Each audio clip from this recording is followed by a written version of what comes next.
الدنيا وإما في الآخرة، وخصوصا إلى سيدنا وشيخنا الشيخ حج محمد عيسى بن أحمد الأنصاري وأصولهم وفروعهم ومن ينتسب إليهم أجمعين. شيء لله الفاتحة. أعوذ بالله من الشيطان الرجيم. بسم الله الرحمن الرحيم. الحمد لله رب العالمين الرحمن الرحيم مالك يوم الدين.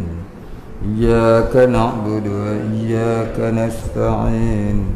اهدنا الصراط المستقيم صراط الذين أنعمت عليهم غير المغضوب عليهم ولا الضالين. الحمد لله رب العالمين، والصلاة والسلام على أشرف الأنبياء والمرسلين وعلى آله وصحبه أجمعين. رب اشرح لي صدري ويسر لي أمري واحلل عقدة من لساني يفقه قولي. ولا علم لنا إلا ما علمتنا إنك أنت العليم الحكيم. رضينا بالله ربا وبالإسلام دينا وبمحمد نبيا ورسولا. اللهم اجعلنا من التوابين واجعلنا من المستغفرين واجعلنا من المتطهرين واجعلنا من الموحدين واجعلنا من المهتدين واجعلنا من المخلصين له الدين واجعلنا من العارفين واجعلنا من عبادك الصالحين واجعلنا من المتقين. اللهم أحينا بحياة العلماء وأمتنا بموت الشهداء.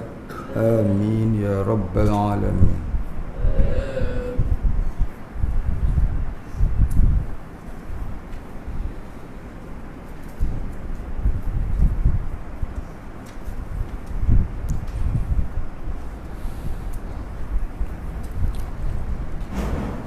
بسم الله الرحمن الرحيم.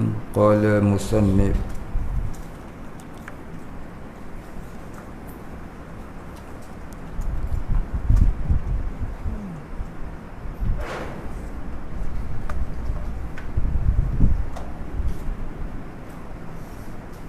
faslun, ai hadza faslun,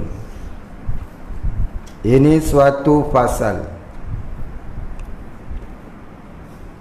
Al-iftaru fi Ramadana arba'atu anwa'in.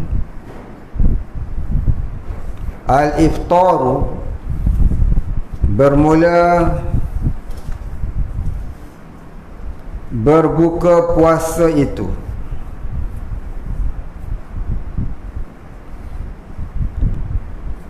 fi Ramadana, pada bulan Ramadan. Bermula berbuka puasa pada bulan Ramadan itu, dia tulis apa itu? Bermula boleh makan, dia kata. Iftar ni maknanya berbuka puasa. Dia tulis itu boleh makan, sama lah tu. Bermula boleh makan pada bulan Ramadan itu arba'atu anwa'in, 4 bagai, 4 macam dia tulis.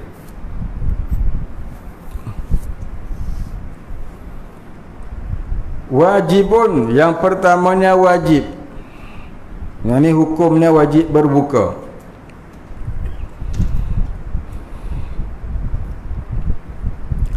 Maksud katanya boleh buka puasa bagi orang yang sedang puasa pada bulan Ramadan tu. Ada 4 rupa, 4 bahagian, 4 macam, 4 bagai.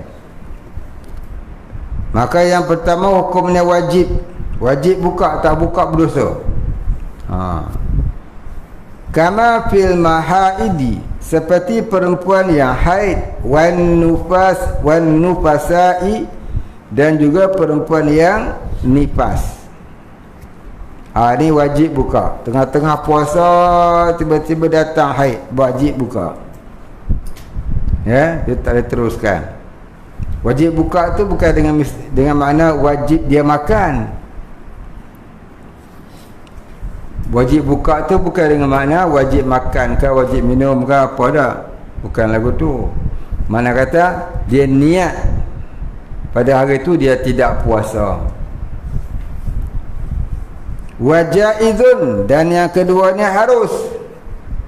Kama fil musafiri wal marid, seperti orang yang berlayar, orang yang bermusafir. Dia tulis itu berlayar. Musafir ni tak sama dengan berlayar, tapi tergolong dalam makna musafir lah. Tak kira lah berlayar ke, naik kuda ke, naik unta ke, naik kereta ke, naik motor ke, kapal terbang ke. Termasuk kata musafir. Wal marid, dan orang sakit. Orang sakit harus buka puasa. Orang musafir harus buka puasa. Tapi ada satu pendapat, pendapat ni kukuh jugalah. Pendapat yang kebanyakan ulama menggunakan pendapat ini.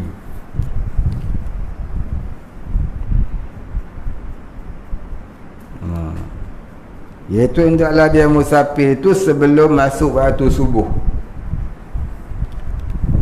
Hendaklah dia bermusafir itu sebelum masuk waktu subuh. Kalau lepas masuk dah sembahyang subuh dah bila musafir, maka dia tak boleh buka puasa. Walaupun perjalanannya itu melebihi 2 marhalah. Tapi ada setengah pendapat kata boleh juga, asalkan melebihi 2 marhalah. Wal maridi, dan orang yang sakit. Dan orang yang sakit. Orang yang sakit harus berbuka puasa. Sakit apa? Bukan semua sakit. Bukan semua sakit. Sakit hati kat orang tak boleh. Kenapa kau buka puasa? Saya sakit tuan. Sakit apa? Sakit hati. Sakit hati pasal apa? Pasal dia tak bagi saya pinjam duit. Sakit hati tak boleh buka puasa. Sakit ni maknanya sakit yang tidak dapat tidak, kalau tak buka semakin mudarat. Tu dia. Sakit yang tak dapat tidak kena buka, kalau tak buka mudarat. Seperti orang kena hypo. Orang kena kencing manis pemua ni, gula dia turun mendadak, jadi hypo, menggigil. Kalau dibiarkan boleh membawa kepada kekejangan yang lebih serius, maka dia bolehlah buka puasa. Ataupun orang yang cirit-birit, yang kena makan ubat bagi berhenti, kalau tidak mudarat tubuh dia. Tu kata sakit.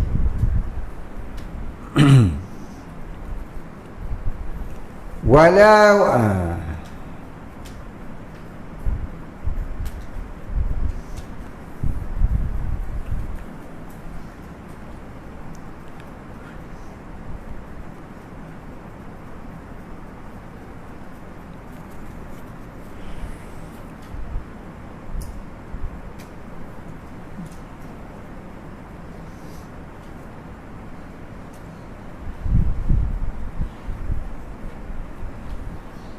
dia tulis wala kama fil majnun, bukan?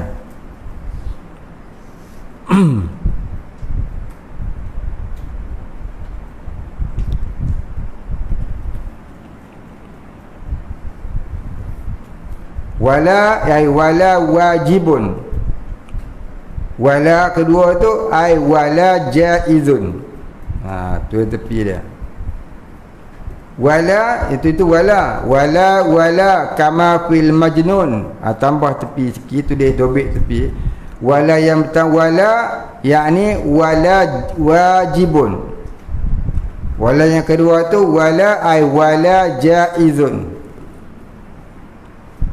Wala yang pertama tu wala ay yakni wala wajibun. Yang kedua tu wala juga, wala dobek kat tepi dia ai wala jaizun. Dan yang ketiga tiada wajib dan tiada harus. Wajib pun tak, harus pun tak. Kama fil majnun, seperti pada orang gila. Orang gila ni wajib buka pun tak, harus buka pun tak. Pasal apa? Dia wajib pun tak, harus pun tak. Pasal dia tak terkena taklifi syarak. Jadi bila tak terkena taklifi syarak, tak ada hukum wajib pada dia, tak ada hukum harus pada dia, tak ada hukum sunat pada dia, tak ada hukum makruh pada dia, tak ada hukum makruh pada dia. Dia tu hentam semualah lebu, semua boleh. Dia tak ada dia tidak ada terkena taklif syarak. Jadi dia tak ada hukum wajib, hukum sunat, hukum makruh, hukum haram, hukum harus. Yang ada hukum yang 5 tu orang mukallaf saja macam kita. Baik, habis. Tu dia kata 4 macam orang yang harus berbuka puasa pada bulan Ramadan. Ya. Buat tajuk dia 4 jenis manusia yang harus berbuka puasa pada bulan Ramadan. 4 jenis manusia yang harus berbuka puasa pada bulan Ramadan.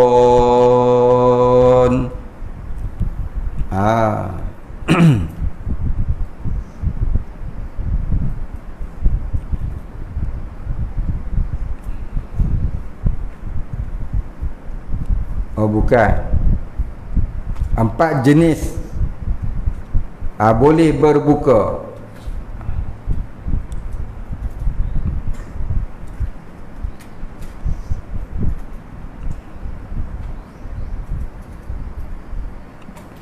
Mana tadi?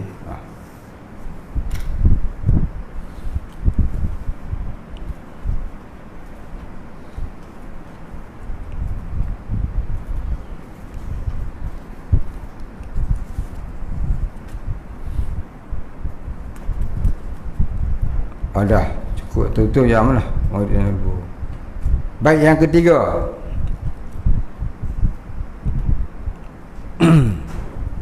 Yang harus terjadi pada musafir, sakit.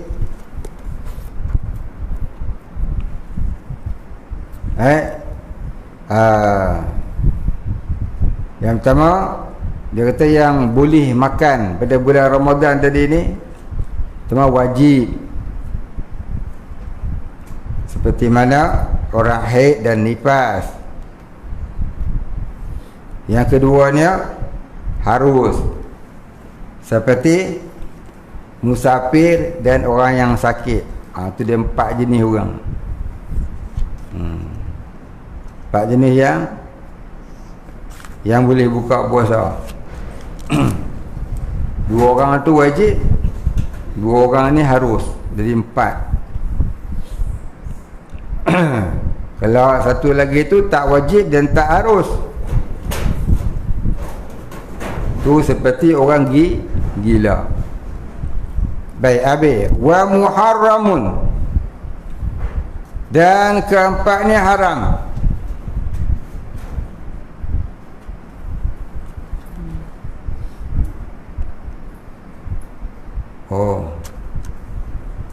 Dia nak cerita tu gini. Ada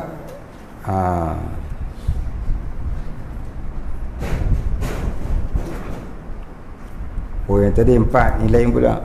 Ni hukum ni. Hukum buka puasa pada bulan Ramadan. hukum buka puasa pada bulan Ramadan ni ada 3. Ada 4 lah.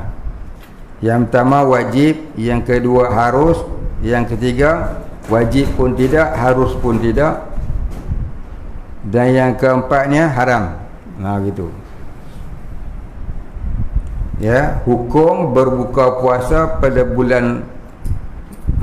bulan Ramadan di siang hari. Hukum berbuka puasa di siang hari pada bulan Ramadan. Hukum berbuka puasa di siang hari pada bulan Ramadan. Yang pertama wajib, yang kedua harus, yang ketiga tiada wajib dan tiada harus.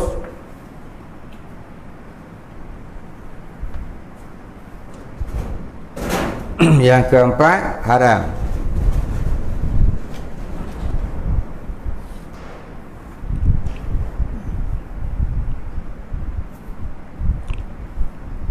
Hukum berbuka puasa di siang hari di bulan Ramadan ada 4 hukum.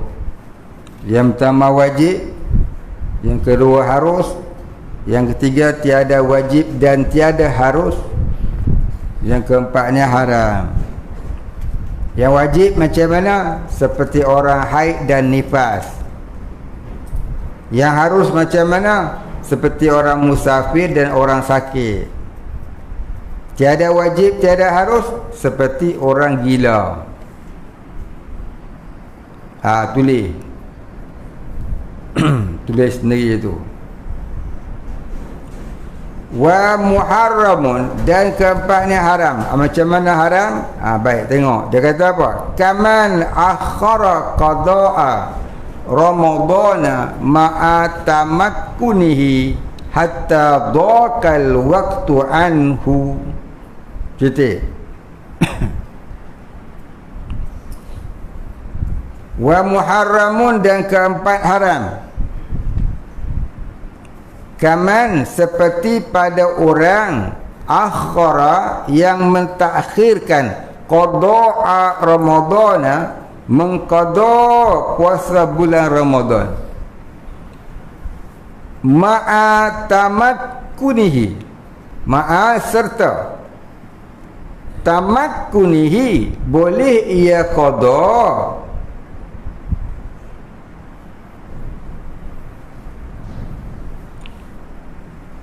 boleh ia qada akannya, hatta dakal waktu, tetapi belum jadi, tapi belum juga dia qada, hatta dakal waktu, sehingga picik, hingga picik, paya caya koh, picik, bukan baca tah apa tulis-tulis, paya caya koh, picik, mana sempit oleh waktunya. Hatta doqa tu maknanya sempit, doqal waktu maknanya sempit waktu, sempit oleh waktunya, mana dah tak ada dah. Contoh dia macam mana? Besok nak puasa Ramadan, hari ni dia tak qada lagi, bermakna haram.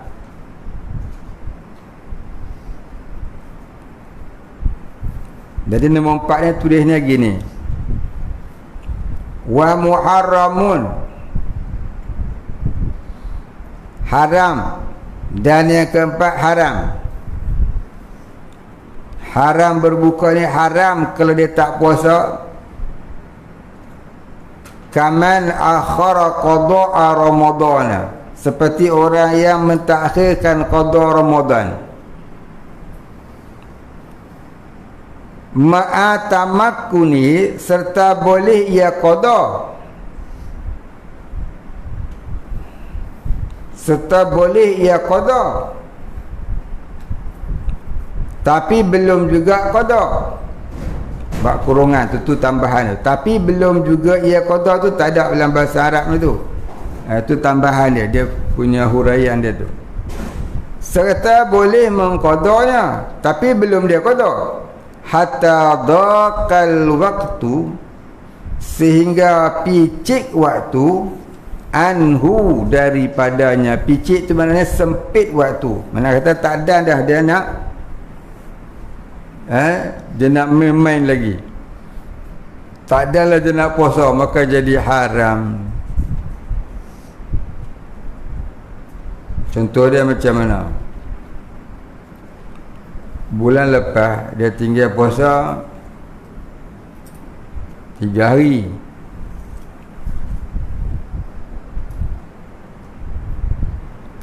Ramadan lepas ni, Ramadan tahun lepas tu dia tinggal puasa 3 hari.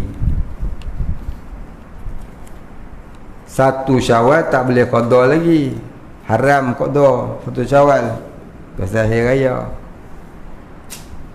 2 Syawal dia harus qada. 3 Syawal dia harus qada. 4 Syawal sampailah habis Syawal harus dia qada. Kemudian masuk bulan seterusnya. Masuk bulan seterusnya. Bulan depan, bulan apa? Zul apa? Zulhijjah. Ke Zulhijjah, ke Zulkifli. Bulan apa? Bukan Zulkifli, Zulkaidah. Masuk bulan Zulkaidah harus dia qada. Sampai akhir bulan tu harus dia qada. Dia tak qada agak lagi. Masuk bulan Zulhijjah. Dari 1 Zulhijjah sampai akhir Zulhijjah tu harus dia qada. Sampailah masuk Muharram harus dia qada. Kemudian Safar tak qada agak lagi, harus lagi dia qada. Kemudian Muharram, Safar lagi apa? Bulan apa?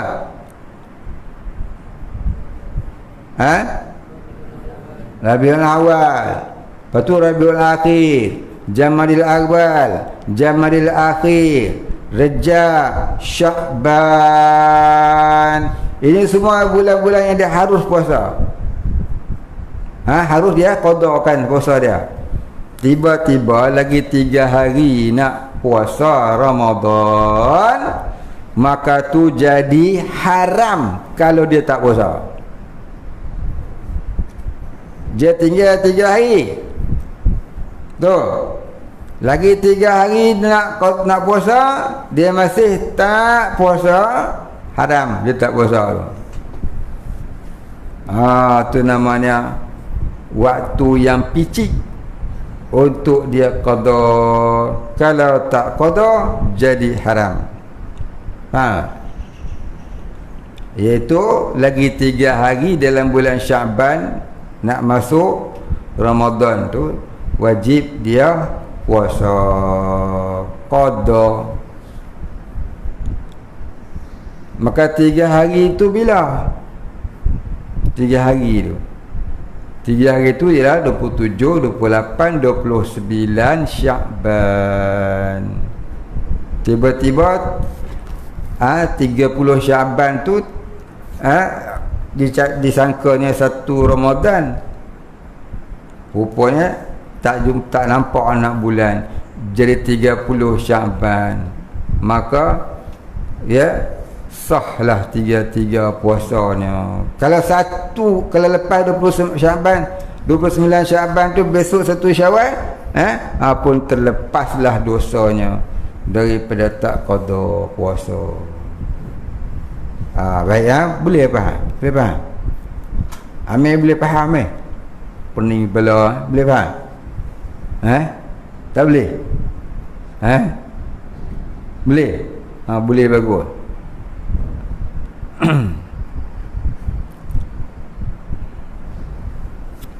Baik, tak faham boleh tanya, tulis letak depan ni. Tak erti nak tulis, angkat tangan tanya. Baik, titik di situ. Wa aqsamul iftari, dan bermula bahagian berbuka puasa itu arba'atun aidan, 4 perkara pula. Wa aqsamul iftari, dan bermula bahagian berbuka puasa itu arba'atun aidan, 4 pula. Hafal ni Arif, Amir, ni 2 orang ni hafal tu. Mata ni hafal. Sehari baca lah, baca sehari semuka ke. Mula-mula baca tu, baca bagi lancar,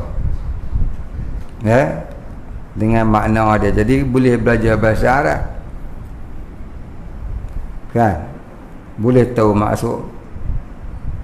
Bahasa wa tu maknanya dan, aksamu maknanya bahagian. Dan bahagian, aksamu tu bahagian. Rupanya iftar tu buka puasa. Arba'atun, arba'atun tu 4, ini kan 10. Aidan maknanya pula, boleh juga dengan makna juga, ya.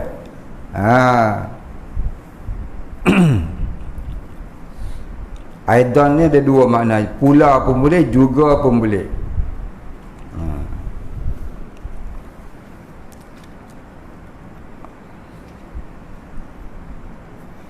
Kitab ni tak hafal dulu pun tak apa, baca ya bagi lancar. Nak hafal Ummul Barahin dulu, nanti kita dapat belum lagi. Baik, kita sambung tadi. Ma yalzamu fihi,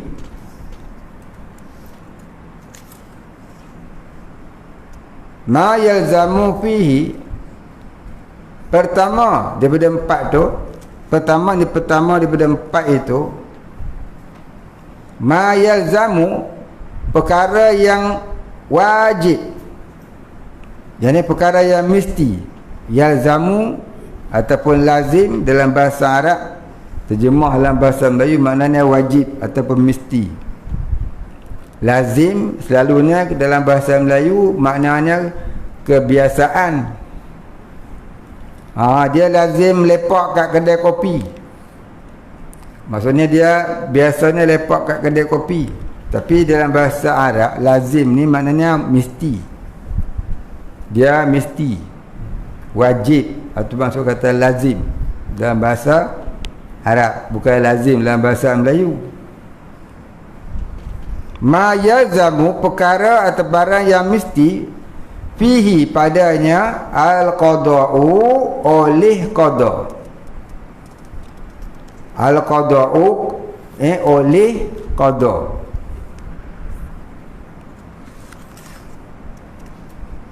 Wal fidyatu, dan fidyah. Maknanya orang yang buka puasa tadi ni ada 4 jenis. Yang pertama wajib qada dan wajib fidyah.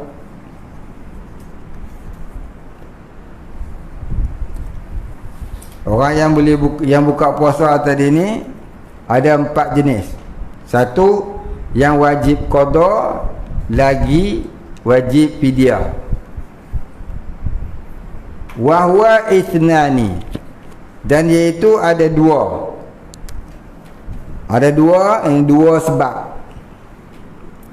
Al-awwalu, yang pertamanya, al-iftaru,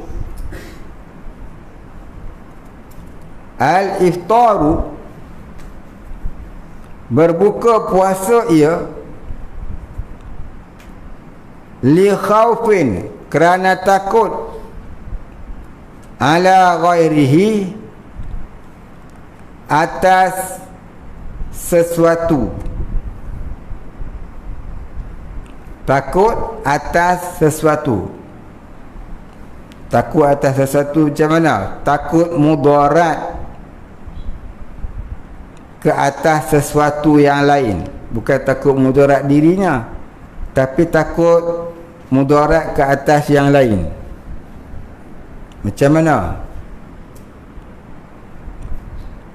Dia tak tulis pun contoh sini. Kan dia sebut dulu. Tulis pula contoh dia. Contoh dia macam mana? Satu mak, satu ibu yang mengandung, ya,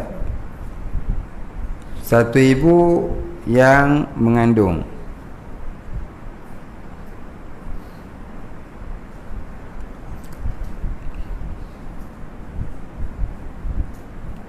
Jadi dia puasa, tiba-tiba dia rasa lapar sangat.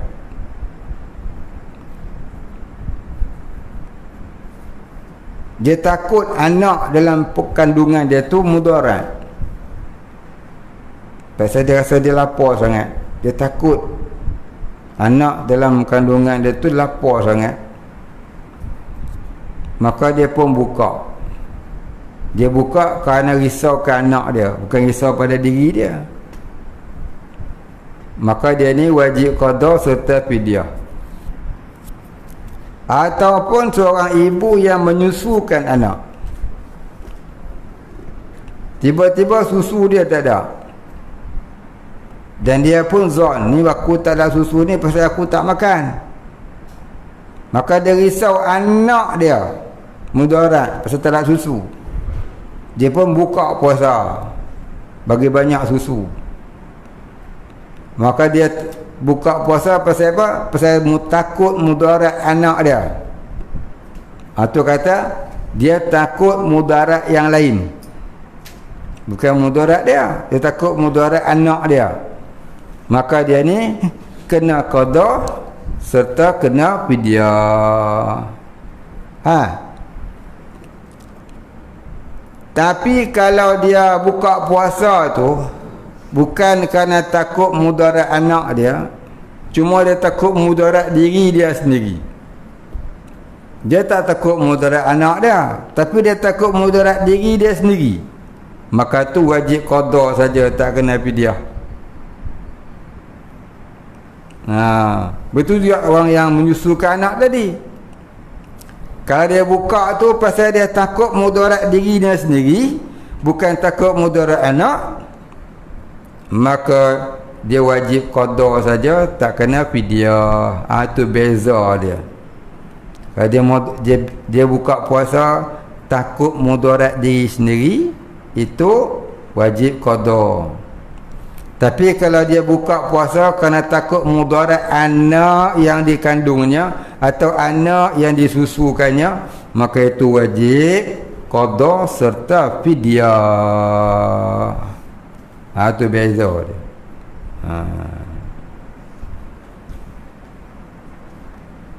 Baik, habis kat tu.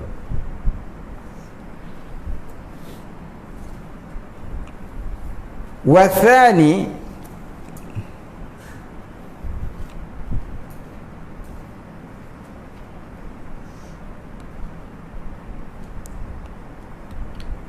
dan yang keduanya, al-iftaru ma'a ta'khiri qada'in ma'a imkanihi hatta ya'tiya ramadhanu akharu.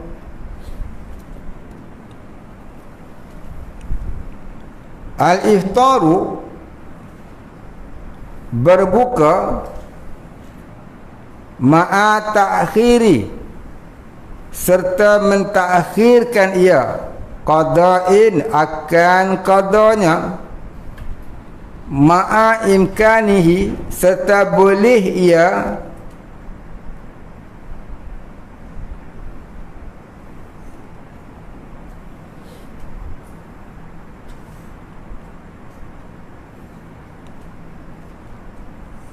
apa dia tulis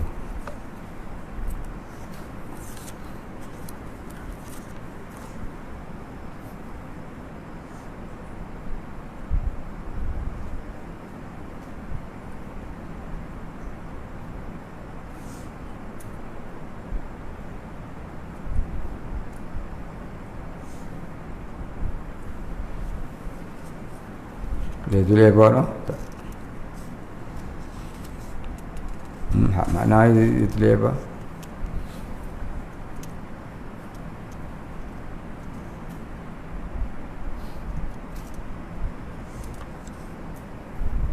Dia tulis apa? Dia tulis apa Fikri? Ha? Ha? Tak nampak?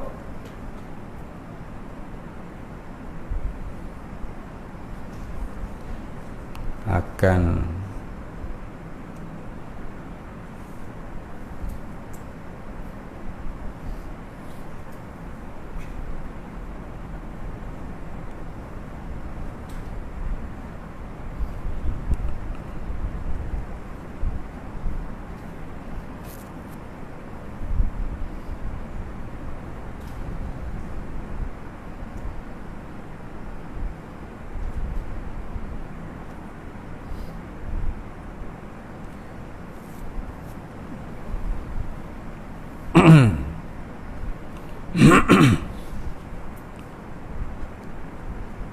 apa dia tulis?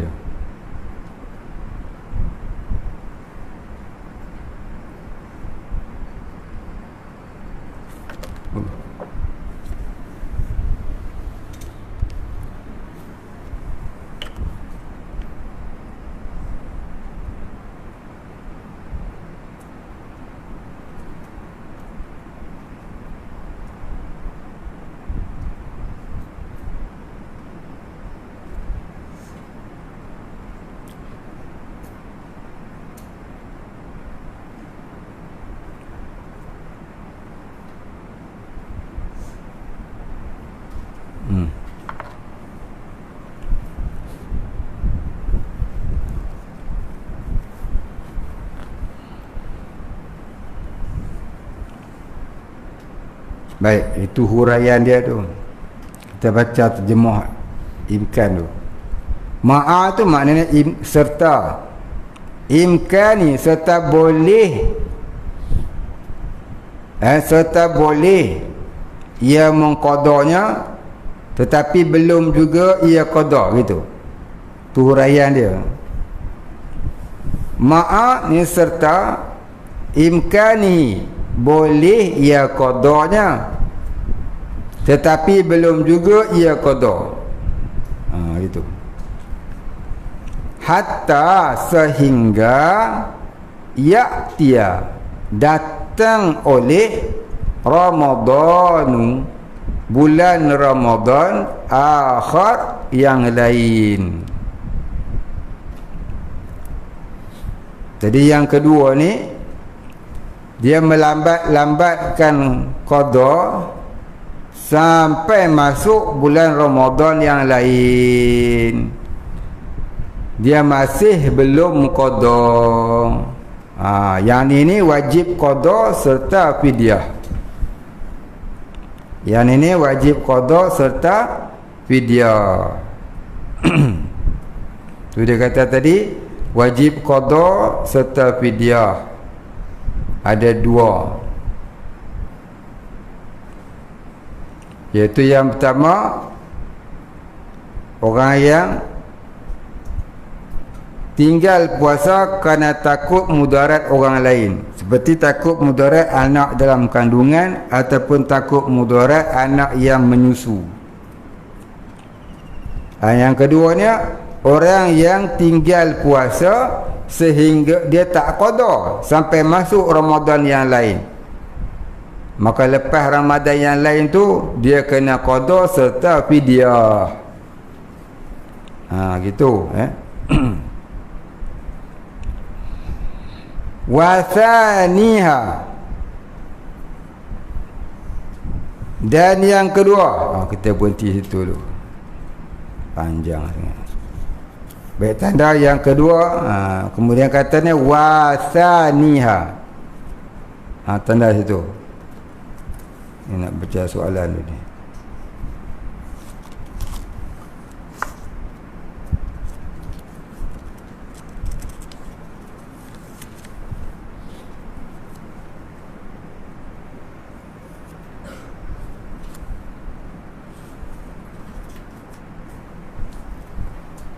Dia tanya, nak bertanya, kalau kita dulu tak tahu hukum membeli rumah lelong adalah haram, apa tindakan yang kita perlu buat untuk bersihkan harta yang diperolehi itu dengan cara lelong? Terima kasih.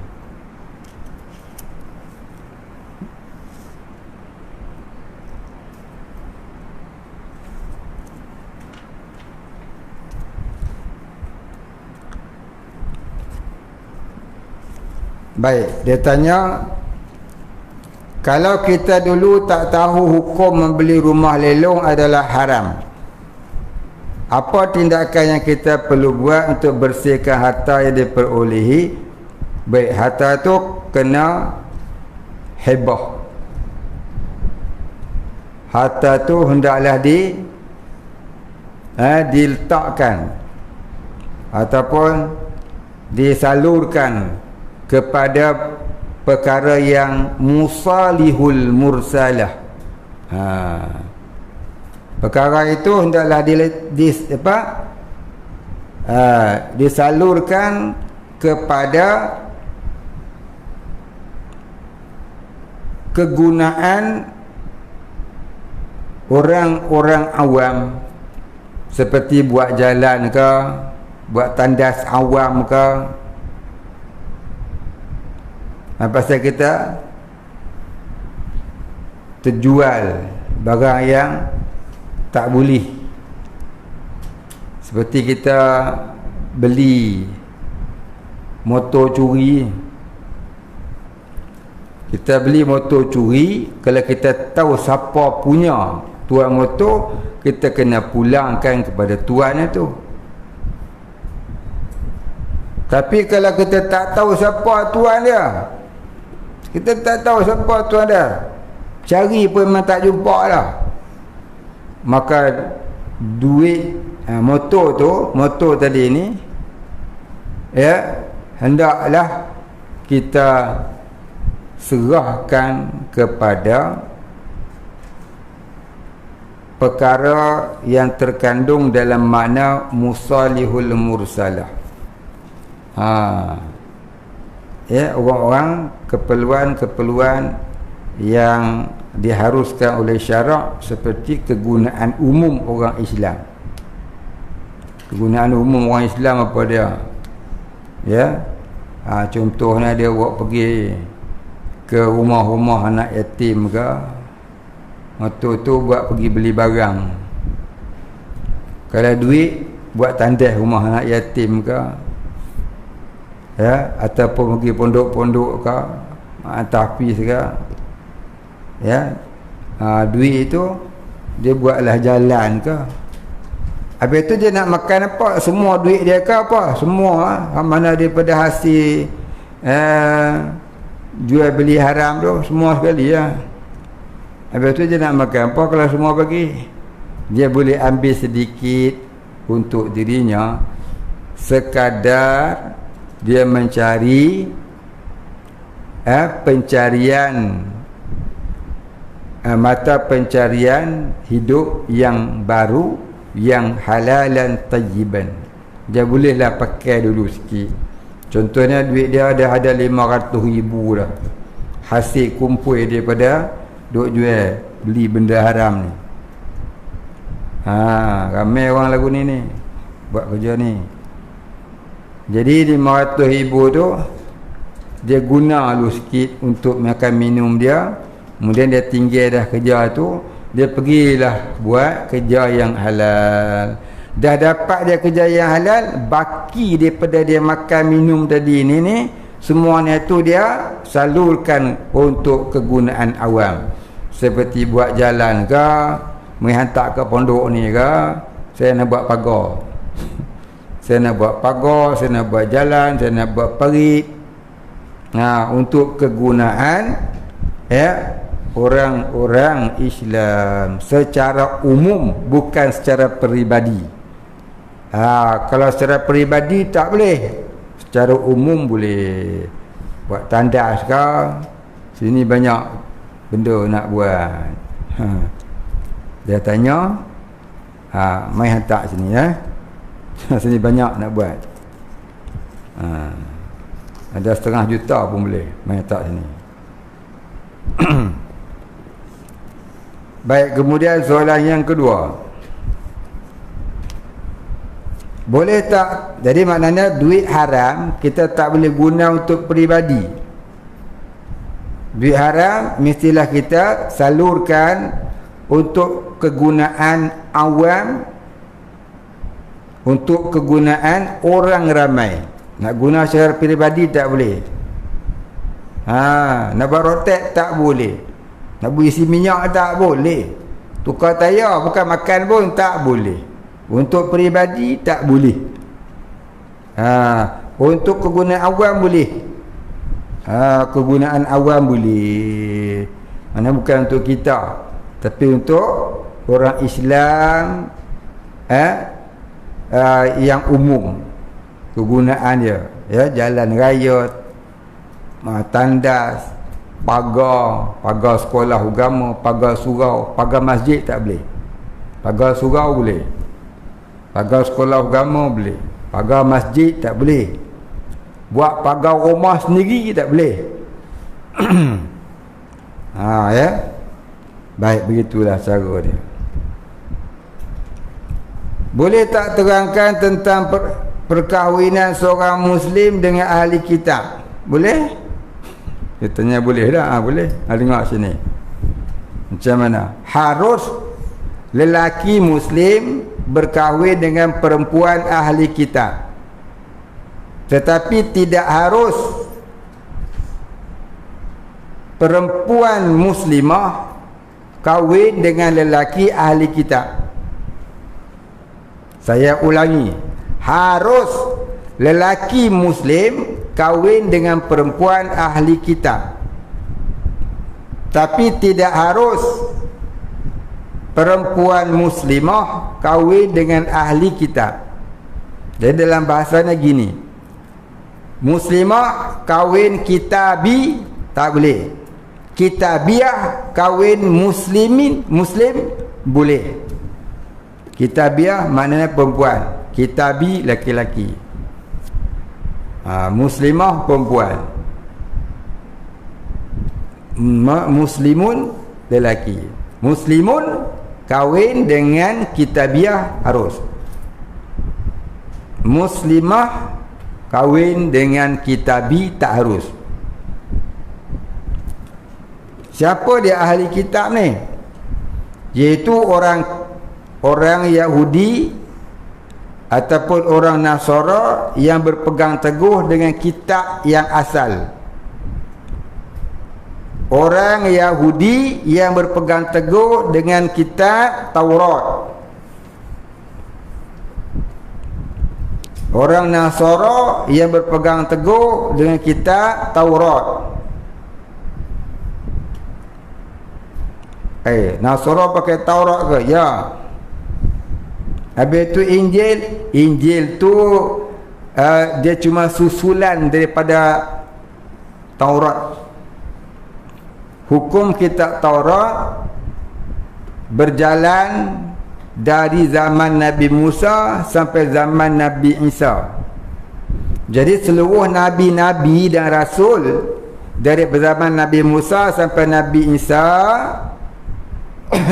semuanya menghukum dengan hukum kitab Taurat. Adapun Zabur yang diturunkan kepada Nabi Daud itu hanyalah susulan Taurat. Jadi orang yang dapat kitab Zabur dia juga menggunakan hukum syarak dalam kitab Taurat. Begitu juga zaman Nabi Isa yang dapat Injil, Injil itu hanyalah susulan saja daripada kitab Taurat. Jadi syariatnya Taurat. Jadi hukum syariat Taurat itu berjalan dari zaman Nabi Musa sampailah zaman Nabi Isa. Bila turun Al-Quran, maka yang lain tu jadi Furqan. Apa Furqan?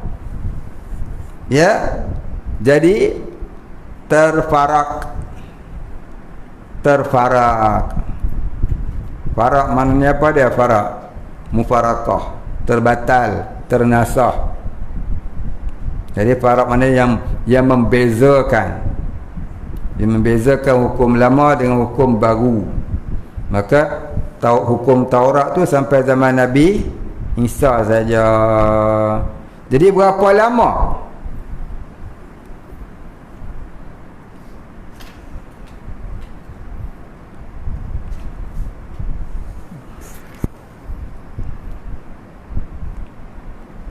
Berapa lama?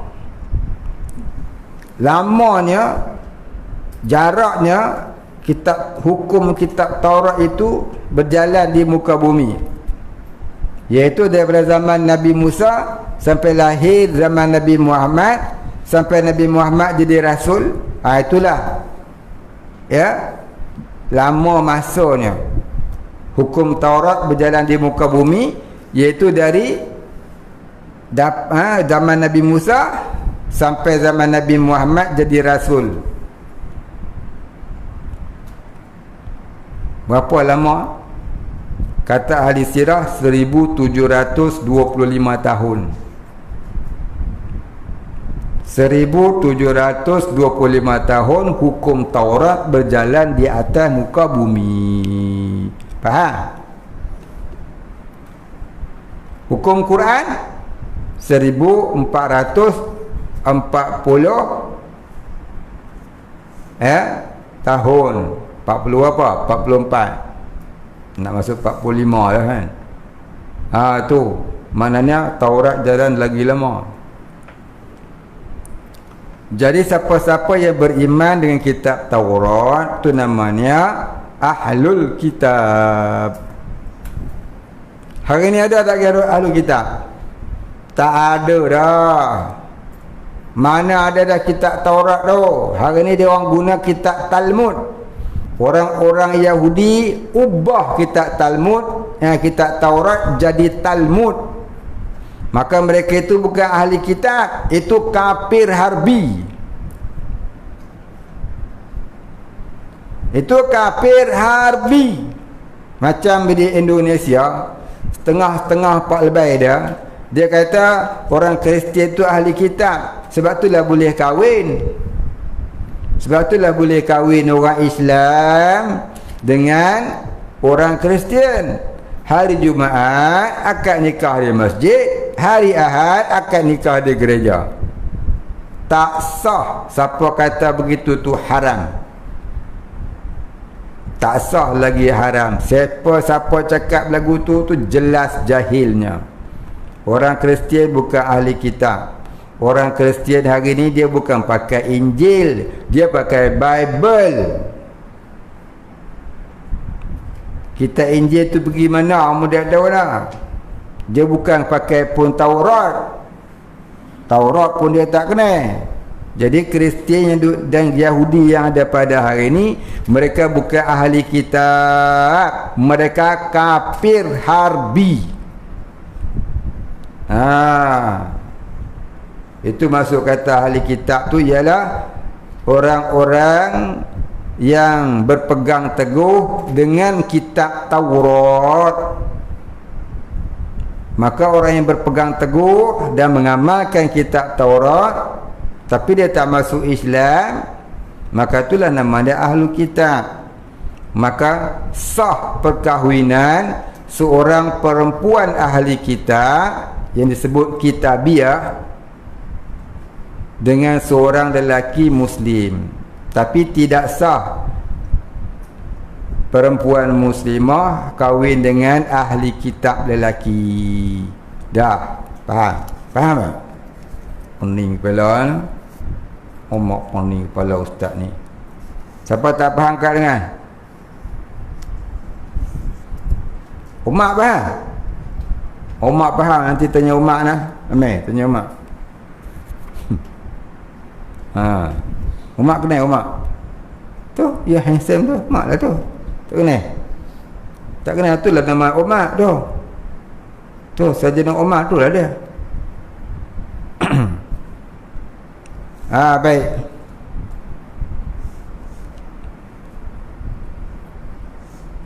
Apakah lepas berkahwin mereka memegang syariat dan melakukan ibadah seperti dalam Taurat dan Injil, dan pasangan Islam beribadah secara Islam?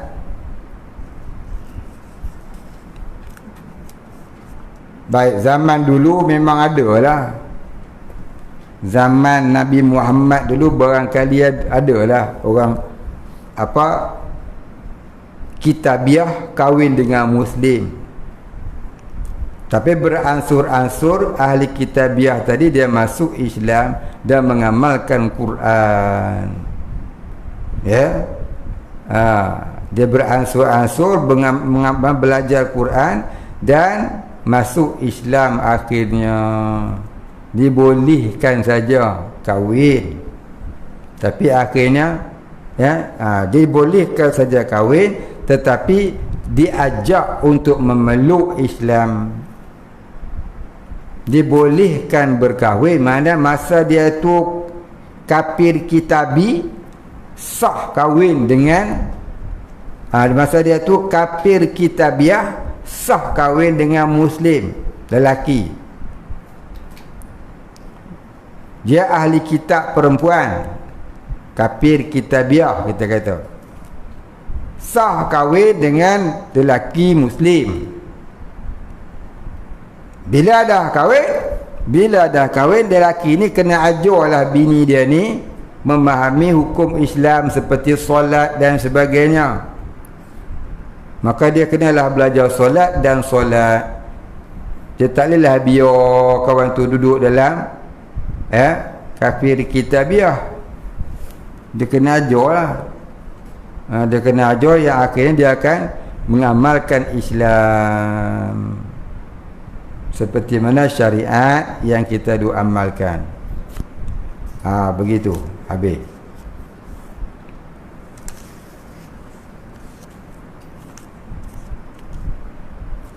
Apakah hukum buat pinjaman amanah ikhtiar? Tak kiralah buat pinjaman mana-mana pun, kalau ada riba hukumnya haram, tak ada riba hukumnya harus.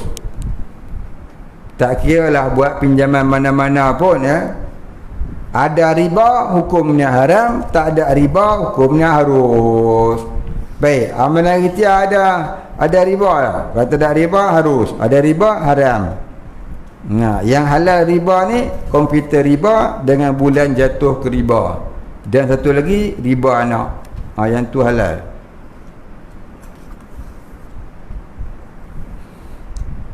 Mana yang lebih utama? Sekarang si A sedang bayar hutang qada. Ada lagi ke?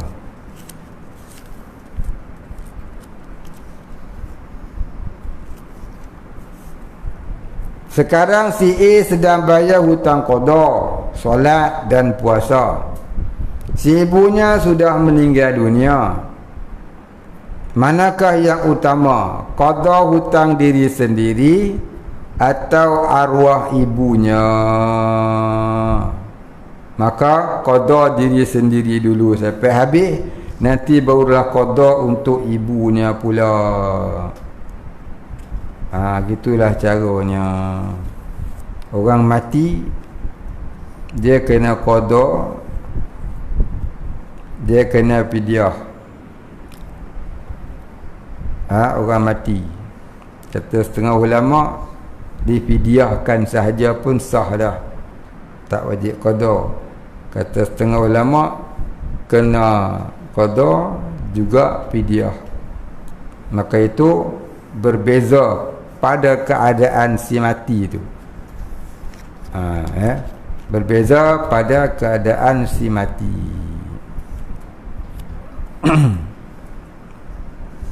Betul ke dulu dekat Malaysia ni dibolehkan kahwin campur agama? Lepas tu digubah menjadi undang-undang yang ada hari ni. Dia tanya, betul ke dulu dekat Malaysia ni dibolehkan kahwin campur agama. Mana saya tahu? Saya bukan tu hakim. Ni kena tanya tu hakim lah. Saya tak tahu undang-undang ni bila adalah. Saya pun tak tahu. Minta maaf kepada yang bertanya. Saya tak tahu. Mana dengar? Kita tanya orang hak khabar.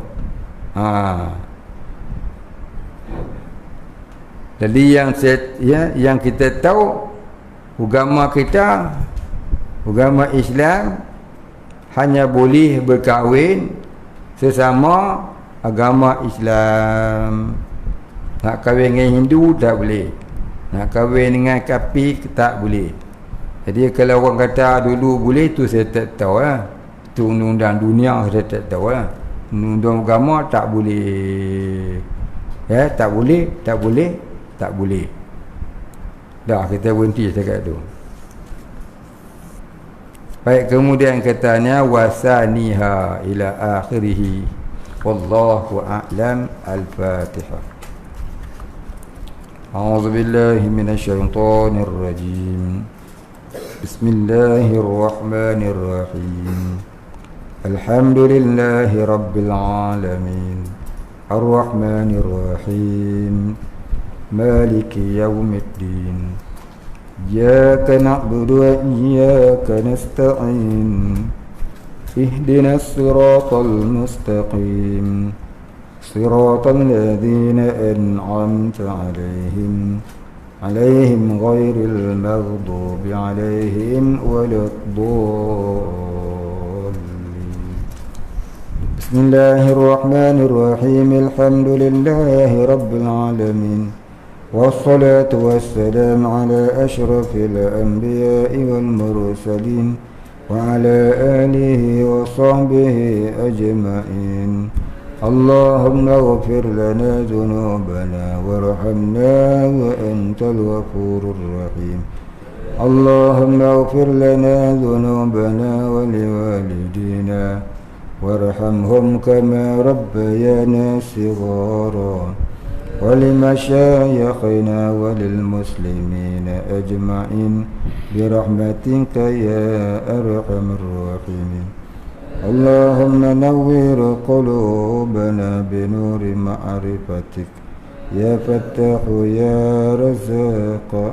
افتح لنا فتحا قريبا كما فتحته على أنبيائك وأوليائك وعبادك الصادقين. صلى الله على سيدنا محمد وعلى آله وصحبه أجمعين. سبحان ربك رب العزة عما يصفون وسلام على المرسلين والحمد لله رب العالمين.